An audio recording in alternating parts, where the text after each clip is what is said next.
제 이름은 강서연입니다. 지난주 저는 아버지가 제가 벽돌 한 장 한 장 쌓아 올린 회사를 10년 동안 집에 한 번도 오지 않았던 언니에게 넘겼다는 사실을 알게 되었습니다. 그게 이야기의 끝이었어야 했습니다. 하지만 이 이야기는 배신으로 시작되지 않았습니다. 약속으로 시작되었죠. 제가 처음 공사 현장에 발을 디딘 건 8살 때였습니다. 다른 아이들이 구구단을 외우고 있을 때 저는 타설된 콘크리트에 닿는 레이저 수평계 소리를 외우고 있었습니다.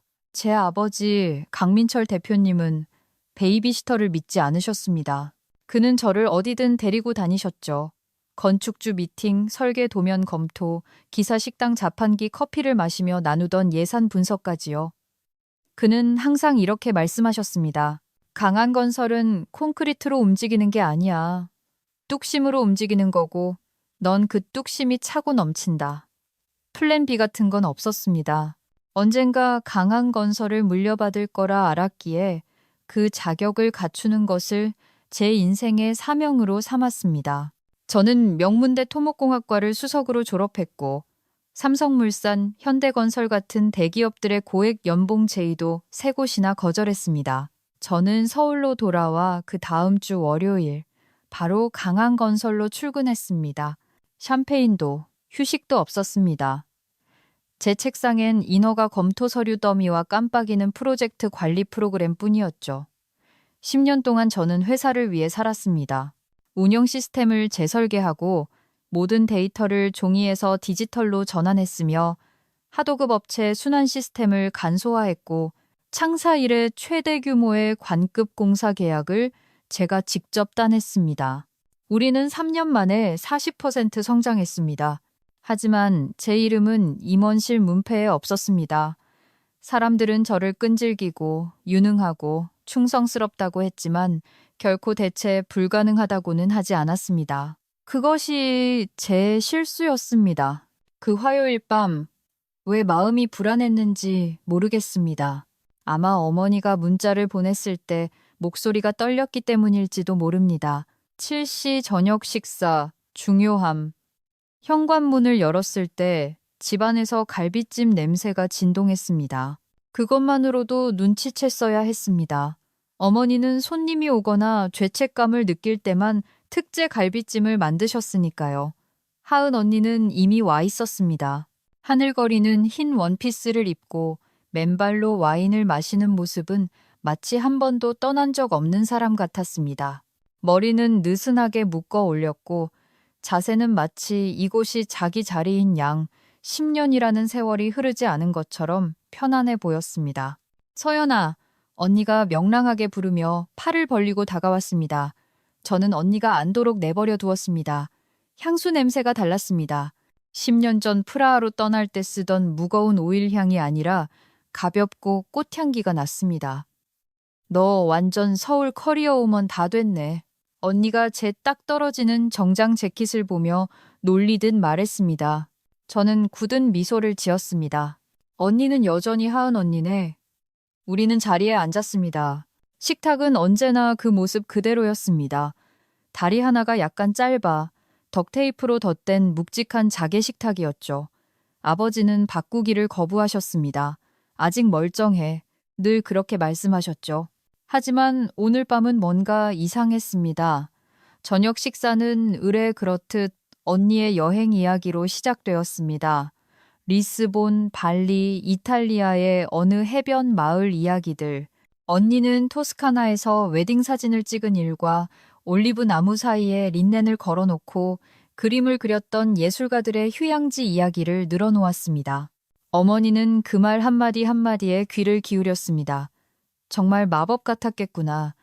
어머니가 와인잔을 채우며 속삭였습니다. 저는 거의 말하지 않았고 그저 씹고 삼키고 필요할 때만 웃었습니다. 그리고 후식으로 깎은 배가 나왔을 때 일이 터졌습니다. 아버지가 헛기침을 하셨습니다. 다음 주 월요일부터 그가 말했습니다. 하은이가 강한 건설에 합류할 거다. 저는 눈을 깜빡였습니다. 합류라니요? 어떻게요? 새로 신설되는 크리에이티브 개발 이사를 맡게 될 거야. 아버지가 말을 이었습니다. 리브랜딩 프레젠테이션 자료, 웹사이트 업데이트, SNS 홍보 등을 총괄할 거다. 우리에게도 세련된 얼굴이 필요해. 저는 하은 언니를 쳐다봤습니다. 언니는 환하게 웃더니 별일 아니라는 듯 어깨를 으쓱했습니다. 잘 됐네요. 저는 목소리가 갈라지지 않도록 애쓰며 천천히 말했습니다. 하은이는 디자인에 타고난 감각이 있어. 아버지가 덧붙였습니다. 클라이언트들도 그 에너지를 좋아할 거고. 물론 그렇겠죠. 10년. 눈 덮인 공사 현장에서의 10년. 새벽 5시의 작전회의. 낡은 프로젝트 관리 시스템을 뜯어고친 그 10년이 사라졌습니다. 대체된 것이 아니라 저녁 식사 후 조용히 재조정된 것입니다. 저는 어머니를 도와 설거지를 했습니다. 주방 수도꼭지는 왼쪽으로 돌리면 물이 맞습니다. 하은 언니는 그걸 모르겠죠. 파이 그릇을 닦고 있을 때 언니가 다가와 속삭였습니다. 너 괜찮아? 저는 고개를 끄덕였습니다. 물론이지. 하지만 가슴이 답답했습니다. 거품 아래 제 손은 미세하게 떨리고 있었습니다. 방금 무슨 일이 일어났는지 알았으니까요. 그들은 제게서 무엇을 빼앗은 게 아니었습니다. 제가 아직 내려놓겠다고 하지도 않았는데 이미 다른 사람에게 넘겨버린 것이었습니다. 그리고 하은 언니는 스포트라이트를 훔친 게 아니었습니다. 그저 부모님이 조명을 다른 곳으로 비췄을 뿐이죠. 시작은 계약서 분실이었습니다. 저는 푸른솔 프로젝트 Ever Have 파일을 찾고 있었습니다. 서명된 조항과 공사 일정이 담긴 원본 초안이었죠. 제가 2년 동안 바닥부터 쌓아 올린 프로젝트였고 1단계 착공까지 불과 몇 주 남지 않은 상황이었습니다. 월요일 회의에서 제가 그 이야기를 꺼내자 아버지는 무미건조하게 말했습니다. 이미 법무팀에 보냈다. 시스템 사본 확인해. 확인했습니다. 없었습니다. 이상한 일이었습니다. 아버지는 출력된 백업 없이 원본 파일을 내보내는 법이 없으셨으니까요. 시스템 하나만 믿지 마라는 아버지의 황금률 중 하나였습니다. 그래서 그날 오후 저는 당황하지 않고 확인차 지하 문서고로 내려갔습니다. 문서고는 기억보다 더 서늘했습니다. 철제 선반, 형광등의 웅웅거리는 소리, 잊힌 역사의 조용한 울림, 오랫동안 사무실을 지켜온 최 실장님이 서류 분류기 뒤에서 쳐다보았습니다. 찾으시는 거라도 있으세요? 그녀가 조심스럽게 물었습니다. 그냥 푸른솔 문서들 교차 확인 중이에요. 저는 거짓말을 했습니다. 그녀는 천천히 고개를 끄덕이고 돌아섰습니다. 저는 빠르게 선반 사이를 지나갔습니다. 2009년 용도 변경 신청서, 2013년 하도급 감사 자료, 더 이상 거래하지 않는 공급업체의 오래된 송장들. 저는 제가 뭘 찾고 있는지도 확신할 수 없었습니다. 하지만 무언가가 저를 더 깊은 곳으로 끌어당겼습니다. 그리고 그것을 보았습니다. 2011년 환경영향평가서와 짓지 못한 주차장 부지 도면 사이에 끼워진 라벨 없는 검은색 파일. 호기심에 저는 그것을 꺼냈습니다. 표지에는 주식 양도 계약서, 강한 인프라 4월 17일이라고 적혀 있었습니다. 파일을 열자 위장이 쿵 하고 내려앉는 것 같았습니다. 1페이지. 강민철 소유 지분 72%가 강하은에게 양도됨. 강민철 18% 보유. 강일란 어머니에게 10% 배정. 제 이름은 없었습니다. 각주에도 조항에도 임시 보유권에도 없었습니다. 도장이 찍히고 공증받고 파일링되고 서명된 법적 구속력이 있는 문서였습니다. 다시 읽고 또 읽었습니다. 분명 초안이거나 수정 중인 버전, 고쳐질 것이라 생각했지만 모든 세부 사항은 최종적이고 영구적이었습니다. 무릎이 꺾일 뻔했습니다. 저는 몸을 지탱하려 선반을 잡았습니다. 차가운 금속이 제 가슴보다 따뜻하게 느껴졌습니다. 손가락이 떨리고 있었습니다. 그때 뒤에서 인기척이 들렸습니다. 최 실장님, 그녀는 팔짱을 낀 채 조용히 서 있었습니다. 표정을 읽을 수 없었습니다. 언제 발견하실까 했습니다. 그녀가 부드럽게 말했습니다. 알고 계셨군요. 저는 문서를 든 채 속삭였습니다. 그녀는 고개를 끄덕였습니다. 대표님은 상황이 정리되면 말씀하시려고 했습니다. 저는 메마르고 쓴 웃음을 터뜨렸습니다. 정리된 후에요? 아니면 돌이키기에 너무 늦은 후에 말입니까? 최 실장님은 대답하지 않았습니다. 저는 다시 폴더를 내려다보았습니다. 종이보다 무겁게 느껴졌습니다. 찢지도 소리 지르지도 울지도 않았습니다. 저는 조용히 파일을 닫고 가방에 넣은 뒤 아무 일도 없었던 것처럼 문서고를 걸어 나왔습니다. 그들이 이미 제가 아웃이라고 결정했다면 저도 다음에 무엇을 할지 결정해야 했으니까요. 파일을 찾은 날 밤 저는 잠을 이루지 못했습니다. 지분 72% 강하은에게 양도라는 글자가 고장난 알람처럼 머릿속을 맴돌았습니다. 꿈도 초안도 아닌 이미 끝난 거래. 다음 날 아침 저는 어머니에게 문자를 보냈습니다. 오늘 저녁 식사해요. 가족 모두 있어야 해요. 5분도 안 되어 답장이 왔습니다. 물론이지. 네가 좋아하는 찌개 끓여놓으마. 아빠는 6시까지 오실 거야. 오후 6시 정각 검은색 파일을 손에 들고 도착했습니다. 같은 집, 같은 붉은 벽돌. 몇 년째 그 자리에 있는 현관 그네. 하지만 안의 모든 공기는 더 차갑게 느껴졌습니다. 하은 언니는 식탁을 차리며 콧노래를 흥얼거리고 있었습니다. 마치 이곳에 소속된 사람처럼요. 아버지는 돋보기를 코끝에 걸친 채 신문을 읽고 계셨고 어머니는 앞치마에 고추장 자국을 묻힌 채 찌개를 젓고 계셨습니다. 저는 인사를 하지도 앉지도 않았습니다. 대신 검은색 파일을 식탁 위에 바로 올려놓고 펼쳤습니다. 정적. 언니가 먼저 보고 숨을 들이켰습니다. 어머니는 손을 입으로 가져갔습니다. 서연아, 아버지는 눈 하나 깜짝하지 않으셨습니다. 그는 안경을 고쳐 쓰고 첫 페이지를 훑어본 뒤 마침내 고개를 들었습니다. 네가 오해하고 있는 거다. 아니요, 제가 말했습니다. 완벽하게 이해했습니다. 미래를 위한 거야. 그가 차분하게 말했습니다. 하은이는 신선한 에너지를 가져오고 새로운 방향을 제시해. 넌 똑똑하지만 서연아, 넌 너무 고지식해. 너무 조심스럽고 그 조심스러움이 회사를 지켰어요. 제가 소리쳤습니다.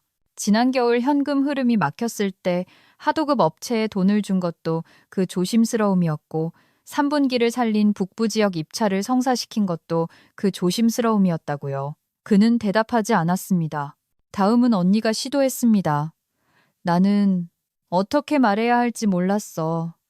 아빠가 말하지 말라고 하셔서 물론 그랬겠죠. 그 순간 최 실장님이 놓고 간 작은 서류를 들고 들어오다 얼어붙었습니다. 제가 돌아봤습니다. 얼마나 오랫동안 알고 있었어요? 그녀는 한숨을 쉬었습니다. 4월부터요. 그때 공식화하셨습니다. 이사님께는 말하지 말라고 하셨어요. 너무 충격받으실 거라고. 저는 침을 삼켰습니다. 제가 알 필요가 없다고 다들 결정하셨군요. 널 상처 입히려는 게 아니었어. 어머니가 속삭였습니다. 저는 주위를 둘러보았습니다. 그럼 왜 제가 지워진 기분이 드는 거죠? 아무도 말하지 않았습니다. 저는 파일을 집어 조용히 닫았습니다. 내일부로 제가 낮게 말했습니다. 저는 더 이상 강한건설과 함께하지 않겠습니다. 직원으로서도 당신들의 안전망으로서도 그 어떤 것으로도요. 넌 그럴 수. 어머니가 숨을 헐떡였습니다. 넌 회사의 심장이잖니. 저는 아버지를 돌아보았습니다. 아니요, 제가 말했습니다. 전 그저 비계였을 뿐이죠. 저 없이 이미 건물을 다시 올리셨잖아요. 그리고 저는 떠났습니다. 비명도, 쾅 닫는 문소리도 없이 식탁 상석에 덩그러니 남겨진 빈 의자 하나만을 남겨둔 채 검은 파일을 들고 저녁 식탁을 떠난 지 이틀이 지났습니다.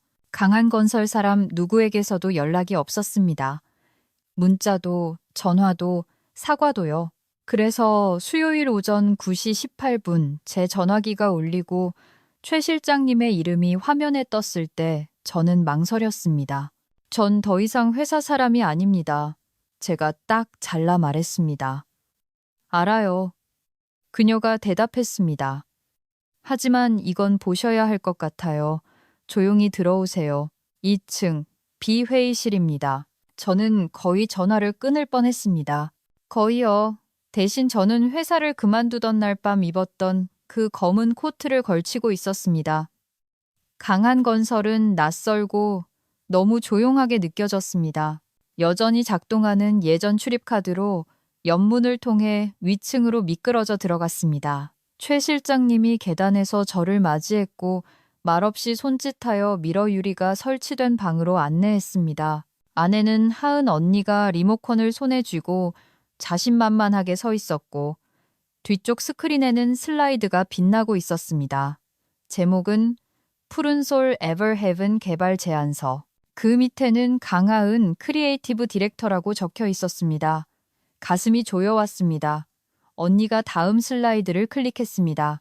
푸른 솔은 경기 외곽에 성장하는 가족들을 위해 설계되었으며 지속 가능성과 모듈형 커뮤니티 구역을 결합했습니다. 귀가 멍해지기 시작했습니다. 슬라이드 3. 26개월에 걸친 4단계 실행 계획, 예산 배분 30, 40, 30. 소득 계층 및 연령대별 타깃 시장 세분화. 모든 그래픽, 모든 글머리 기호, 심지어 부드러운 민트 그린 배경색까지 똑같았습니다. 그냥 알아본 정도가 아니었습니다. 제가 쓴 것이었으니까요. 제가 2년 동안 푸른솔 전략을 다듬었습니다. 커피를 마시며 밤을 새웠고 우편 번호별로 인구 통계 스프레드시트를 색깔별로 정리했으며 개발 주기에 따라 건축 허가 분석을 분류했습니다. 다른 누구도 손대지 않았습니다. 제 것이었습니다. 하지만 지금 하은 언니는 마치 그것이 자신의 머리에서 나온 아이디어인 양 발표하고 있었습니다. 더 최악인 건 아버지가 방구석에 앉아 고개를 끄덕이고 있다는 것이었습니다. 그는 자랑스러워 보이지 않았습니다. 확신에 찬 표정이었습니다. 저는 들어가지 않았고 난동을 부리지도 않았습니다. 마지막 슬라이드가 검게 변할 때까지 지켜보았습니다. 그리고 최 실장님을 돌아보았습니다. 백업 가지고 있나요? 그녀는 고개를 끄덕였습니다. 이사님, 원래 서버에 타임스탬프 찍혀서 다 있습니다. 집에 돌아와 노트북을 열고 파일을 불러와 메타데이터를 응시했습니다. 작성자 SY 캥 17개월 전. 하은 언니는 그저 공로만 가로챈 게 아니었습니다. 언니는 제 목소리, 제 비전, 제 노력을 자신의 것으로 리브랜딩했습니다.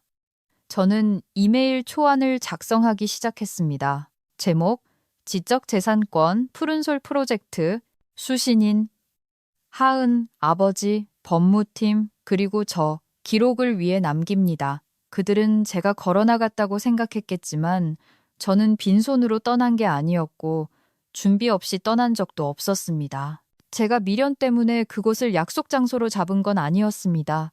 오전 10시 데럴스 카페를 고른 건 그곳이 중립지역이었고 아주 오래전 아버지와 제가 현장 방문 전 베이글을 먹던 곳이었기 때문입니다.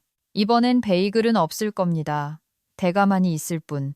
아버지는 3분 늦게 도착하여 우리가 왜 여기서 만나는지 모르겠다는 듯 카페를 둘러보았습니다. 그의 눈이 제 눈과 마주쳤습니다. 저는 웃지 않았습니다. 건너편 좌석을 가리켰습니다. 앉으세요. 그는 천천히 따랐습니다. 사소한 인사는 생략했습니다. 저는 노트북을 꺼내고 그 옆에 은색 USB를 올려놓았습니다. 짧게 끝내죠. 2개의 파일을 나란히 열며 제가 말했습니다. 왼쪽 화면, 푸른솔 프로젝트 기획안, 작성자 강서연, 최종 버전 V3, 타임스탬프 17개월 전, 오른쪽 화면 푸른솔 피칭 데크, 작성자 강하은, 같은 레이아웃, 같은 폰트, 예산 분할부터 단계별 실행 계획, 민트 그린 포인트 색상까지 똑같은 문구, 보셨으리라 생각합니다. 제가 말했습니다. 그는 몸을 약간 앞으로 기울였습니다. 요점이 뭐냐? 제 요점은 제가 차분하게 말했습니다. 하은 언니가 푸른솔 제안서를 만들지 않았다는 겁니다. 제가 했죠. 이건 협업이 아닙니다. 이건 제 인생의 인연을 훔친 절도입니다.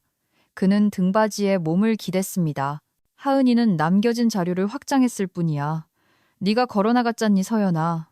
아버지가 제가 머물 자리를 없애버리셨잖아요. 제가 쏘아붙였습니다. 하지만 저는 저작권을 포기한 적 없고 제 작업물에 언니 이름을 붙여서 리브랜딩하라고 허락한 적은 더더욱 없습니다. 그는 처음으로 시선을 피했습니다. 저는 USB를 테이블 너머로 밀었습니다. 모든 게 들어 있습니다. 원본 타임스탬프 버전 기록까지. 48시간 내에 응답하지 않으시면 태양개발 노트랜드 법무팀으로 보낼 겁니다. 그 후에는 여전히 정직을 중요하게 여기는 모든 업계, 언론사에 보낼 거고요. 그는 USB를 만지지도 않고 마치 물기라도 할 것처럼 쳐다만 보았습니다. 마침내 그가 입을 열었습니다. 원하는 게 뭐냐, 서연아? 저는 잠시 멈췄습니다. 그 질문 속에 그가 머무르게 두었습니다. 모든 프로젝트 자료에서 하은 언니 이름을 삭제하세요. 제가 말했습니다. 그리고 이 실수를 인정하는 내부 공문을 경영진에게 보내세요. 금요일 전까지 서면으로 완료하세요. 그가 코웃음을 쳤습니다. 네가 요구할 입장이 된다고 생각하냐? 요구하는 게 아닙니다. 제가 말했습니다. 기회를 드리는 겁니다. 저는 일어서서 가방을 챙기고 USB를 문가에 그대로 두었습니다. 저는 한 번 더 뒤를 돌아보았습니다. 끝내지 못한 일로 허세 부리지 말라고 가르치셨죠. 그러니까 이건 알아두세요, 아버지. 이건 제가 한 일 중 가장 완벽하게 끝낸 일입니다. 그리고 저는 뒤도 돌아보지 않고 걸어 나갔습니다. 금요일 오전 10시가 될 때까지 메시지 한 통 받지 못했습니다. 전화도, 이메일도, 철회나 변명을 하려는 시도조차 없었습니다. 그들은 선택했고, 저도 제 선택을 했습니다. 오전 10시 4분, 저는 임시 보관함을 열고 전송 버튼을 눌렀습니다. 이메일은 태양개발 법무고문, 프로젝트 이사들, 재무규정 준수팀에게 발송되었습니다. 제목은 직설적이었습니다. 지적재산권 침해, 푸른솔. 첨부된 파일은 푸른솔 원본 파일들이었습니다. 타임스탬프, 메타데이터, 그리고 투명성을 위한 간결한 메모. 본인은 크레딧을 받지 못했습니다. 본인과 상의된 바 없습니다. 본인이 원작자입니다. 드라마틱한 내용도 협박도 없이 오직 진실뿐이었습니다. 오후 3시 42분 최 실장님의 메시지를 받았습니다. 태양개발이 방금 철수했습니다. 입찰 전면 철회. 하은 이사는 사무실을 떠났습니다. 저는 잠시 화면을 응시했습니다. 동요하지 않았습니다. 그리고 노트북을 덮었습니다. 푸른솔은 단순한 120억 원짜리 프로젝트가 아니었습니다. 그것은 우리의 주력 사업이자 미래 확장 계획이었고 내년 회계연도 모든 프레젠테이션의 핵심이었습니다. 그것의 붕괴가 강한 건설을 하루아침에 파산시키진 않겠지만 매우 공개적이고 비싼 메시지를 보내게 될 것입니다. 키를 잡은 누군가가 통제 불능이다. 아이러니한 건 그 누군가가 원래 제가 되어서는 안 되는 것이었지만 줄곧 키를 잡고 있던 건 저였다는 사실입니다. 저녁이 되자 저는 이미 제 인맥을 통해 파장이 퍼져나가는 소리를 들었습니다. 자재 공급업체들이 계약 협상을 중단하고 하도급 업체들이 새로운 지불 보증을 요구했습니다. 한 투자자는 강한건설의 경영진이 바뀌었냐고 물었습니다. 그리고 밤 9시 18분 어머니에게 전화가 왔습니다. 서연아, 어머니가 속삭였습니다. 목소리가 부서질 듯 했습니다. 아빠가 하루 종일 한마디도 안 하신다. 저는 주방 조리대에 기대어 침묵이 길어지게 두었습니다. 하은이는 손님방에 문을 잠그고 들어갔어. 아무하고도 대화를 안 해. 어제부터 아무것도 안 먹었어. 저는 대답하지 않았습니다. 우리가 무슨 짓을 했는지 안다. 어머니가 계속했습니다. 이게 어떻게 보일지도 알고. 하지만 제발, 정말 이렇게 다 무너지게 둘 거니? 저는 눈을 감았습니다. 아니요, 엄마. 전 그저 더 이상 그걸 떠받치고 있는 사람이 제가 되지 않으려는 것뿐이에요. 어머니가 머뭇거렸습니다. 네가 항상 우리를 하나로 묶어줬잖니. 저는 조용히 숨을 내쉬었습니다. 그럼 이제 저 없이 서는 법을 배울 때가 된 것 같네요. 어머니는 전화를 끊지 않고 침묵이 말로 할 수 없는 것을 고쳐주길 바라는 것처럼 가만히 숨만 쉬고 계셨습니다. 긴 정적 끝에 어머니가 다시 시도했습니다. 서연아, 혹시 돌아올 생각은 없니? 저는 천천히 대답했습니다. 누가 이끌지 직접 선택하셨잖아요. 언니에게 명패도 발표 무대도 지분도 주셨죠. 그럼 그 무게도 견디게 하세요. 제 목소리는 흔들리지 않았습니다. 단 한 번도요. 어머니는 억눌린 소리로 조용히 울기 시작했습니다. 마치 집안의 다른 누군가가 듣지 않기를 바라는 것처럼요. 저는 위로하지 않았습니다. 생각해 보겠다고 말하지도 않았습니다. 그저 전화를 끊었습니다. 그리고 물 한 잔을 따라 창가에 앉아 도시의 스카이라인 위로 깜빡이는 불빛들을 바라보았습니다. 10년 동안 저는 배에 난 구멍을 때우며 물이 새지 않는 척했던 사람이었습니다. 이제 배가 가라앉고 있으니 저는 구멍을 막으러 뛰어들지 않을 겁니다. 가라앉게 두거나 그들이 수영하는 법을 배우게 두거나 태양 개발의 철수 이후 침묵이 더 길어질 줄 알았습니다. 하지만 24시간도 채 지나지 않아 예상치 못한 사람에게서 문자가 왔습니다. 아버지도 최 실장님도 아닌 하은 언니였습니다. 서연아, 제발 딱 한 번만 이야기하자. 어디든 네가 원하는 곳으로 갈게. 저는 한동안 화면을 응시하며 단어들이 가라앉기를 기다렸습니다. 명령도 억측도 해시태그도 없는 간절한 호소였습니다. 저는 딱 한 문장으로 답했습니다. 내일 오전 8시 말로 카페 뒤쪽 테라스 강한건설 근처도 중립지역도 아니었습니다. 그곳은 제가 처음으로 관리했던 공사 현장 바로 옆 카페였습니다. 예산보다 적게 들여 조기 완공했고 시의회에서 제 이름을 알리게 해준 바로 그 현장이었죠. 그들이 잊어버리기 전 내가 누구였는지에 대한 조용한 상기였습니다. 제가 도착했을 때 하은 언니는 이미 앉아 있었습니다. 화장기 없는 얼굴, 질끈 묶은 머리, 종이컵을 쥔 손이 미세하게 떨리고 있었습니다. 저를 보자 언니가 일어났습니다. 와줘서 고마워. 저는 바로 앉지 않았습니다. 잠시 언니를 지켜보았습니다. 생기는 사라졌습니다. 매력이 리더십 전략이 될 수 없다는 걸 마침내 깨달은 사람처럼 보였습니다. 나 화해하러 온 거 아니야. 제가 말했습니다. 그러니까 시간 낭비하지 마. 하은 언니가 고개를 끄덕였습니다. 알아. 난 그저 이 말을 해야 했어. 내가 틀렸어. 언니는 몇 주 동안 참았던 숨을 토해내듯 내쉬었습니다. 처음부터 네가 강한 건설을 운영했어야 했어. 저는 그제야 앉았습니다. 용서가 아니라 호기심 때문이었습니다. 내 프레젠테이션은 그럴듯해 보였지만 난 백엔드 실무를 이해하지 못했어. 하도급 업체들은 나를 진지하게 대하지 않아. 예산팀은 혼란에 빠졌고 투자자들은 빠져나가고 있어. 난 멈출 수가 없어. 언니는 잠시 멈췄다가 부드럽게 덧붙였습니다. 하지만 넌 할 수 있을지도 몰라. 저는 눈도 깜빡이지 않았습니다. 내가 왜? 하은 언니가 침을 꿀꺽 삼켰습니다.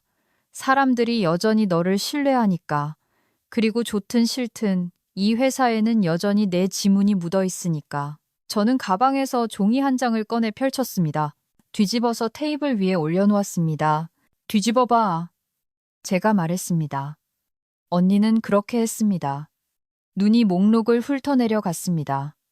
지분 40%, 이사회 의결권, 푸른솔 프로젝트, 전면 운영 통제권, 모든 전략적 결정에 대한 거부권. 하은 언니의 얼굴이 창백해졌습니다. 이건 좀 심한데. 제가 약간 몸을 앞으로 숙였습니다. 120억 원을 날리고 내 마지막 신용까지 잃는 것도 심각한 일이지. 언니는 반박하지 않았습니다. 저는 콘크리트처럼 침착하게 일어섰습니다. 48시간 줄게. 이건 요청이 아니야. 조건이지. 언니가 올려다보았습니다. 만약 내가 거절하면 그럼 파스텔 톤 슬라이드로 회사의 붕괴를 설명하는 법을 배우길 바랄게.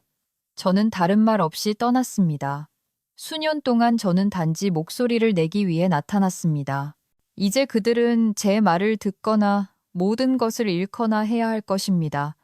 하은 언니에게 목록을 건넨 지 48시간이 아니라 43시간이 지났습니다. 언니는 그렇게 오래 기다리지 않았습니다. 언니의 비서가 오전 7시 15분이 조금 넘어 이메일을 보냈습니다. 강 씨 가족이 오늘 만날 준비가 되었습니다. 법무법인 헤럴드 앤 클라인 사무실 2시. 도전할 준비가 아니라 만날 준비가 된 것이었습니다. 저는 오후 1시 58분 차콜 그레이 정장을 입고 머리를 단정히 넘긴 채 계약서 파일을 칼처럼 팔에 끼고 도착했습니다. 안내 데스크 직원은 잡담 없이 저를 회의실로 안내했습니다. 커피를 권하는 사람은 없었습니다. 그런 종류의 회의가 아니었으니까요. 아내는 하은 언니가 창백하지만 침착하게 앉아 있었고 어머니는 그 옆에서 말없이 무릎 위에 손을 포개고 있었습니다. 테이블 끝에는 아버지 강민철 회장이 마치 숫자가 말을 듣게 하려는 듯 재무 요약표를 읽고 있었습니다. 제가 들어갔을 때 그는 쳐다보지도 않았습니다. 가족 변호사인 헤럴드가 사무적으로 인사했습니다. 시작할까요? 아무도 대답하지 않았습니다. 그래서 제가 했습니다. 수정된 합의서 사본을 가져왔습니다. 제가 파일을 앞으로 밀며 말했습니다. 협의한 조건대로 명시되어 있습니다. 저는 의도적으로 파일을 펼쳤습니다. 기존 아버지의 주식에서 40% 지분양도, 이사회 의결권, 푸른솔 프로젝트에 대한 전면적인 운영 통제권, 예산, 프로젝트 방향 및 업체 선정에 대한 최종 권한. 강하은은 브랜딩 감독 권한을 유지하지만 전략적 의사결정에서는 제외된다. 저는 목소리를 높이지 않았습니다. 승인을 기다리지도 않았습니다.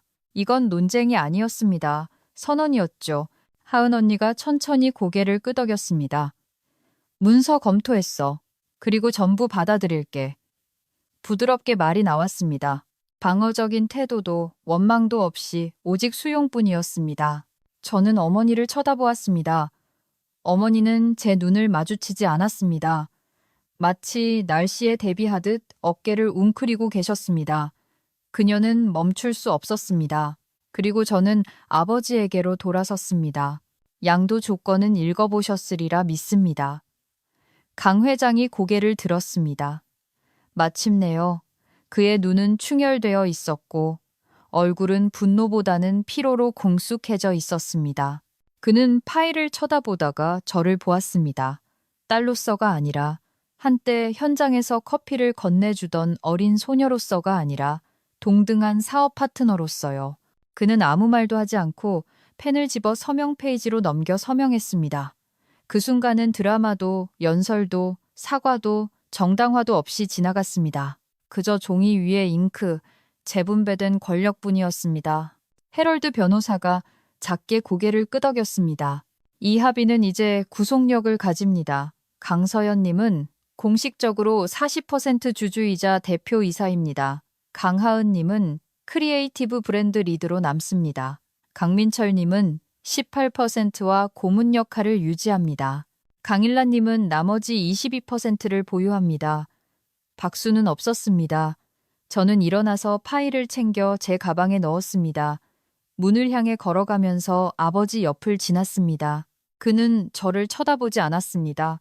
저는 잠시 멈췄습니다. 돌이킬 수 없습니다. 제가 말했습니다.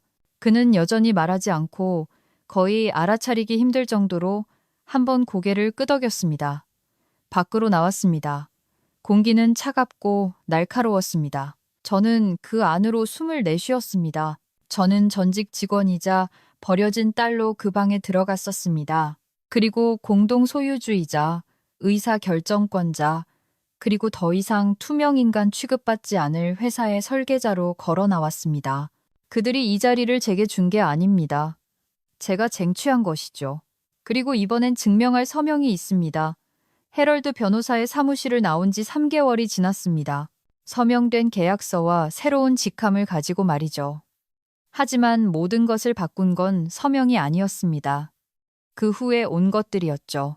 강한 건설에서 저는 단순히 자리만 되찾은 게 아니었습니다. 그 주변의 구조를 다시 세웠습니다. 제가 가장 먼저 한 일은 무급 야근 문화를 없애는 것이었습니다. 이제부터 일한 모든 시간은 기록되고 보상받고 보호받을 것입니다. 우리는 데이터에 기반한 투명한 일정 관리 시스템과 분기별 평가를 도입했고 모호한 권위에 대한 무관용 정책을 시행했습니다. 더 이상 사내 정치도 감에 의존한 결정도 없습니다. 문서화되지 않은 것은 일어난 일이 아닙니다. 저는 30분짜리 짧고 집중된 프로젝트 회의를 시작했습니다. 직원들은 더 이상 의견을 말하는 것을 두려워하지 않았습니다. 우리는 업체 입찰을 간소화하고 문서고를 디지털화했으며 계약 하나하나 신뢰를 다시 쌓았습니다. 그리고 서서히 회사는 위태로운 관습에서 구조적 명확함으로 변화했습니다. 제 새 사무실은 아버지의 것과는 전혀 달랐습니다. 짙은 호두나무 책상 위로 자연광이 쏟아져 들어왔습니다. 스킨답서스 덩굴 하나가 제 뒤 선반을 따라 말려 있었습니다. 방 한쪽에는 창가 근처에 푸른솔 프로젝트의 첫 초안 도면이 액자에 걸려 있었습니다. 커피 얼룩이 묻은 채로요. 그 얼룩은 두 번째 디자인 스프린트 때 책상에서 잠들었다가 생긴 것이었습니다. 빈 커피잔을 문진으로 썼었죠. 저는 그 얼룩을 지우지 않았습니다. 지우고 싶지 않았습니다. 그것은 그 일이 진짜였음을, 그 비전이 항상 제 것이었음을 상기시켜 주었으니까요. 어느 목요일 오전 8시 45분경 태양개발의 프로젝트 책임자로부터 이메일이 왔습니다. 제목 푸른솔 논의 재개. 본문 우리는 한 가지 조건 하에 재협상할 용의가 있습니다. 강서연 대표가 총괄할 것. 저는 망설임 없이 출력해서 팀 전략 게시판에 꽂았습니다. 거창한 연설은 없었습니다. 그저 조용한 확인이었죠. 업계는 누가 진짜 청사진을 그렸는지 기억하고 있었습니다. 방안에 짧은 정적이 흘렀고 박수가 터져 나왔습니다. 보여주기식도 자아도취도 아니었습니다. 무언가가 회복되었기 때문입니다. 책임감, 그리고 어쩌면 정의 같은 것이요. 그 주 후반 최 실장님이 제 문을 부드럽게 두드리고 두툼한 갈색 봉투를 건넸습니다. 오늘 아침에 회장님이 놓고 가셨어요. 그녀가 말했습니다. 아무 말씀 안 하시고요. 안에는 가장자리가 번진 오래된 스케치북 종이가 접혀 있었습니다. 15살에 제가 그린 비뚤비뚤한 선들이었습니다. 굴뚝이 있는 작은 집, 앞마당의 나무. 문 위에는 강신의 집이라고 적혀 있었습니다. 뒷면에는 떨리는 필체로 짧은 메모가 적혀 있었습니다. 내가 항상 건축가였다. 내가 너무 눈이 멀어보지 못했을 뿐. 아빠. 저는 울지 않았습니다. 아무 말도 하지 않았습니다.